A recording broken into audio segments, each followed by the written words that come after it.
Għandu jingħata kumpens ġust lis-sidien tal-art f'Ħondoq u ż-żona għandha tiġi mibdula f'park naturali għad-gawdija tal-pubbliku. B'hekk biss Ħondoq ir-Rumin f'Inqala jista' jkun salvagwardjat għal ġenerazzjonijiet preżenti u dawk futuri. Ekstqar l-editorial tal-Malta Today illi fakkar kemm kienet tajba l-proposta li ħareġ biha il-Partit Nazzjonalista fil-programm elettorali. Bl-editur jinsisti li l-Gvern mmexxi minn Robert Abela għandu jwettaqa' mingħajr dewmien. Fil-fatt il-Partit Nazzjonalista ilu jisħaq snin li l-Gvern għandu jakkwista din l-art u jagħmilha park nazzjonali kif ħaqhom il-familji Għawċin.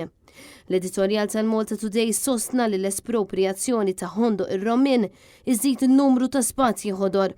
Dan fil-waqt li l-Gvern għandu jiżgura li l-weda tiegħu li s-sit tibqa' mhux żviluppata titrasforma f'azzjoni konkreta u ma tkunx sempliċi paroli. Apparti dan l-editorial tal-Malta Today tefa' dawl fuq il-qasma li teżisti bejn is-Sindku Laburista tal-Qala Paul Buttigieg u l-Prim Ministru Robert Abela. Dan wara li d-deċiżjoni tal-qorti li għalqet il-bib għal dal-proġett ma ssitx li jeddet lil Ħondoq u n-nħawi tiegħu. Iżda l-aġir ta' Robert Abela ħalla toma qarsa kif il-Prim Ministru wara din id-deċiżjoni ma għamilx referenza diretta għas-Sindku Laburista. Fi kliem il-Malta Today wara li l-Partit Laburista ħalla lil Buttigieg jiġġieled waħdu għal dawn is-snin kollha, l-inqas ħaġa għandu jagħmel issa ili jinvolvi ruħu fl-aħħar spinta għal soluzzjoni dejjema li jsalva ż-żona tal-Ħondoq kif propona il-Partit Nazzjonalista.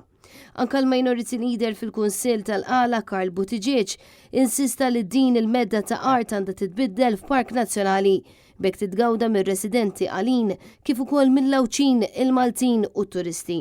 Iżda biex dan ikun jista' jsir, il-Gvern għandu jieħu din l-art lura taħt idejh illum qabel għada.